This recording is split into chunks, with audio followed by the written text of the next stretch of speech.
Come, lovers of freedom, together, and hear what we now have to say. For surely we ought to remember the cause that produced this great day. Oh, may we remember while singing the pains and distresses once borne by those who have fought for our freedom, and often for friends called to mourn.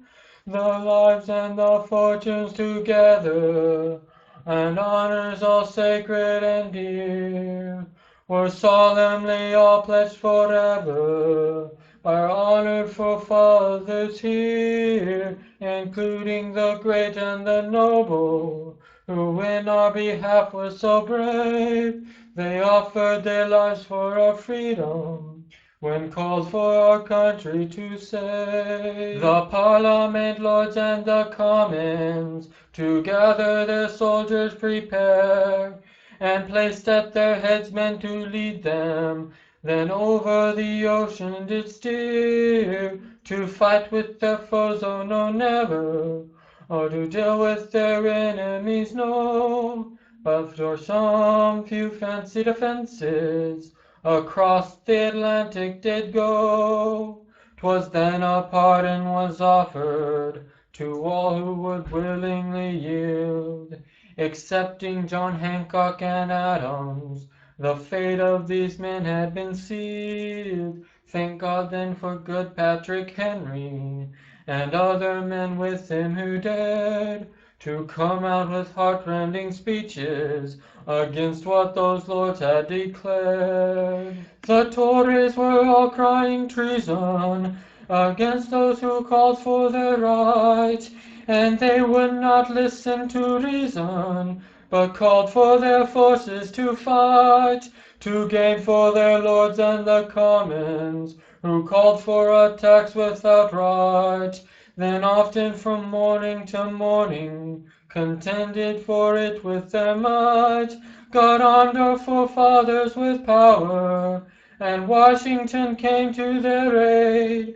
In wisdom he led the great battle, and soon made the Tories afraid.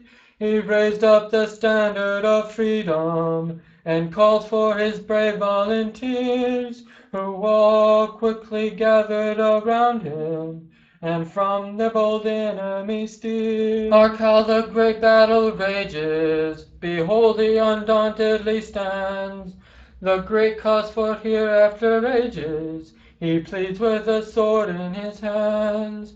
Behold, English lords then came bending, and from their high chairs soon fell down. The Tories and tyrants lay bleeding before this great man of renown. Great love then filled every bosom, and joy beamed upon every face.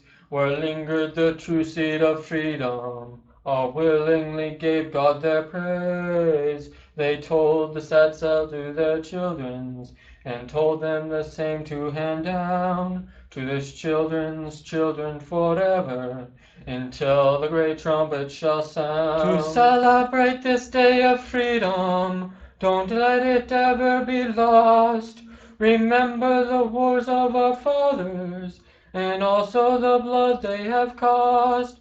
Go, children, and tell the same story to your children's children unborn, how English lords, tyrants, and Tories have once caused your fathers to mourn. 'Twas honor that nerved up your fathers, and caused them to go forth and fight, to gain us this great day of freedom, in which we can now take delight.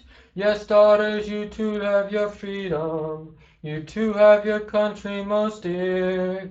You love well your own independence, your forefathers gained for you here. Exalt then the standard of freedom, and don't leave upon it a stain. Be firm and determined forever, your freedom and rights to maintain.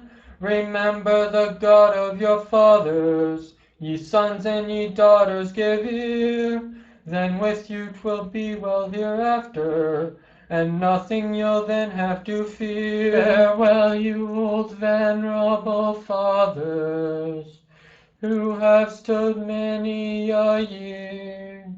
Ye like the aged oak have all fallen, excepting just a few there and here. White locks plainly show they're soon going to earth, dust from whence all we came, to rest in the mansions of glory, beyond all the trials and pain.